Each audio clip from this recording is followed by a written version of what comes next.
penalty kicks to decide the winner, and of course they'll go all the way down on the other side, Brian, whereas getting ready to go first is James Brighton, and it's Oliver Semla, the goalkeeper. Brighton and Clemson up and in, so 1-0 Clemson on top. Yeah, perfect penalty. Clemson usually want the first penalty kick taker to be the one that's the most confident in executing what he wants to do. Well said. As you see the right back for Marshall, this young man was big time in the game. His name is Jan-Erik Leinhos. He is a right back and was one of the best players on the field. And now for Chris Grassie's Marshall Thundering Herd, an opportunity here to tie it at 1. And it's saved, and I'm trying to see if it looks like Clemson may have made a change in goal.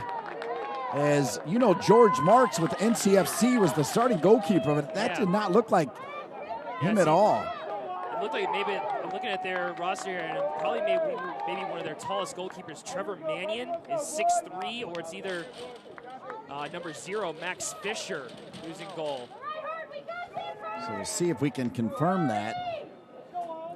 As Clemson now ready, it'll be number 10, Luis Felipe Fernandez Salvador, as it's 1-0. Clemson trying to make it 2-0 here. And a little stutter step and in, even though it was red, and Clemson up 2-0 through 1.5 rounds. Marshall keeper Semla is really kicking himself for missing on that opportunity. Golden chance, especially if you read the stutter correctly.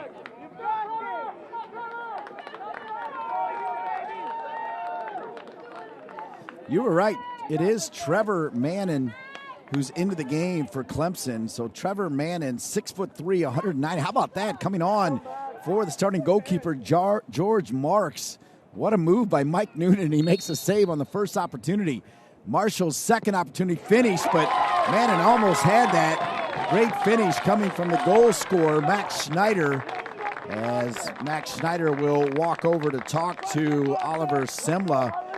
How about Clemson switching goalkeepers for PKs? Hey, I mean, as I mentioned in one of the earlier shootouts, that, you know, the NCAA games, if the name is on the roster, they can take either a penalty kick or defend or be the goalkeeper.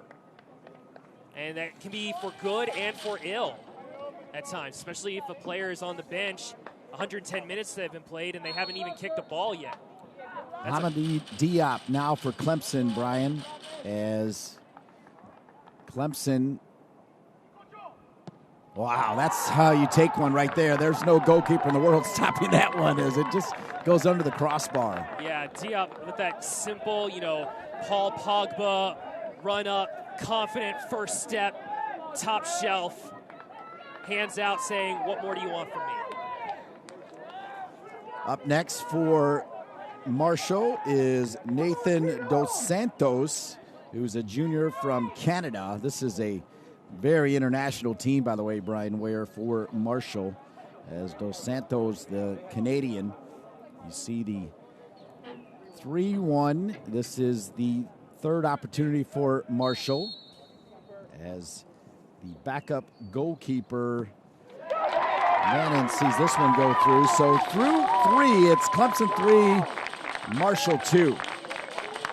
So you know what that means? That means that that man right there, number 1, has got to come up big. Oliver Semla's got to save one here. Yeah, and with the way that Marshall's played, I mean, they've played Clemson to a man over 110 minutes. Clemson didn't play their A game, and Marshall just hung around, slowed the game down, as I heard you talk with the Xavier coach earlier.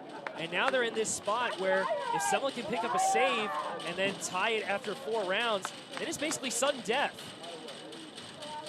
So stepping up now for Clemson is Mohamed Saeed. Oh, my, and it comes out, and that was the break that the Thundering Herd wanted. See what I meant? I didn't know if he got a hand to it or if it just went off the post, because it did go off the post, and I don't know if it went off Semla's hand first and guided to the post and stayed out. So now Marshall can tie it through 4 kicks at 3. And that's what you wanted, right? You wanted the opportunity to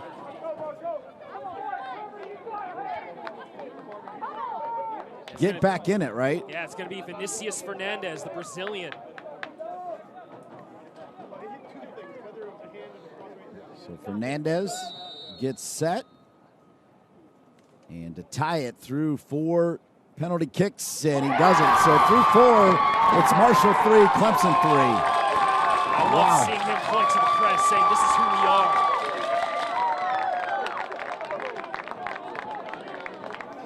So now Mike Noonan is going to send forward number 3 as it's Oscar Agren, who got a yellow card early in this game. He's from Sweden. So Oliver Semla,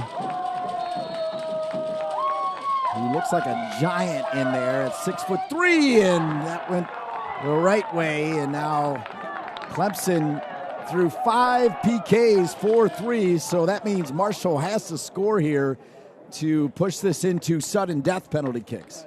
Looking forward, it looks like it's probably number 11, Jameel Roberts.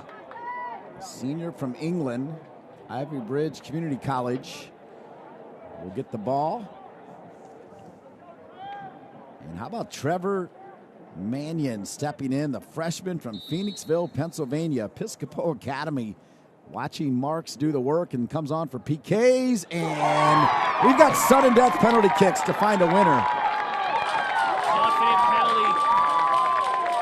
Perfect execution because you want to try to get to the post where the goalkeeper's just fingertips away.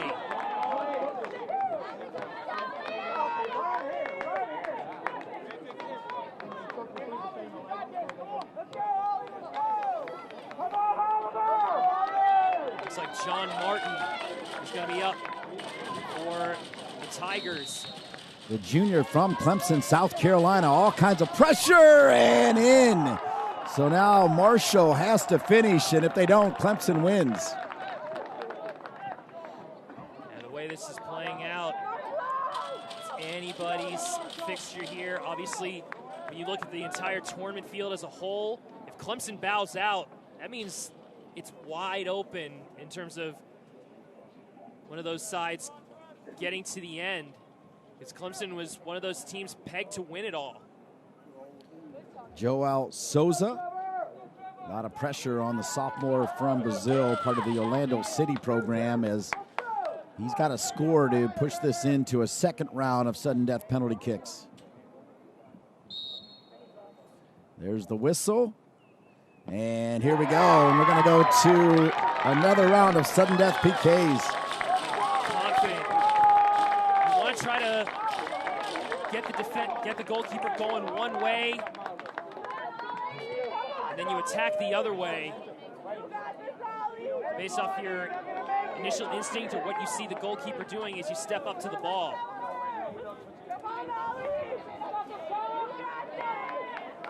And it looks like Clemson is going to bring forward number 8, Callum Johnson, senior out of New York City. He's the goal scorer. So Johnson on the whistle, all kinds of pressure. Oh my, that is a finish there, Brian Ware. Excellent finish.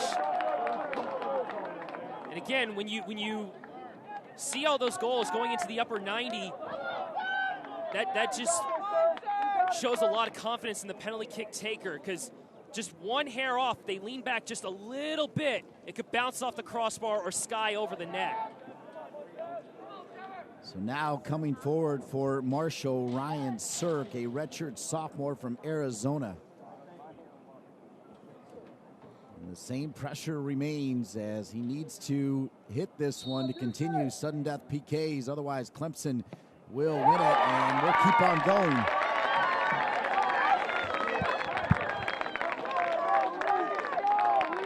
And as we continue coverage here, this PK shootout, Dean Linke moving over to the game over at field number 4, which is going to get started between Indiana and Marquette. And I don't blame him, because he knows Indiana soccer like the back of his hand. As Quinn McNeil is next up and is stopped by Semla. Huge turn of events here as Oscar Semla has denied Clemson a goal in this shootout. And he's holding on to the ball, waiting for his teammate to step forward. Oliver Semla with an excellent save here in this late stages of the shootout.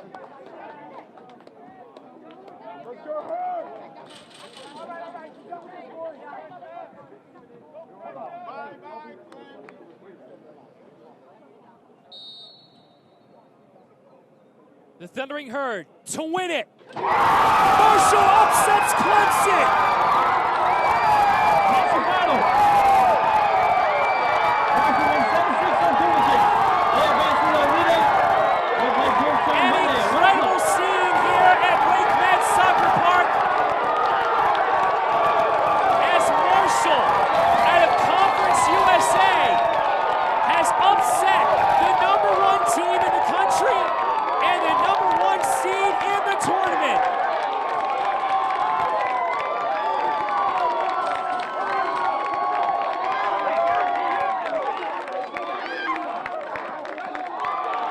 A finish here in Cary, North Carolina. The Marshall Thundering Herd get a 1-1 draw against the Clemson Tigers and defeat them 7-6 in penalty kicks. And you see the despondent faces from the Clemson Tigers side. They had title aspirations, the ACC regular season, conference champions are eliminated. The Thundering Herd hoisting up Oliver Semla in the air as they execute the biggest upset in the tournament so far.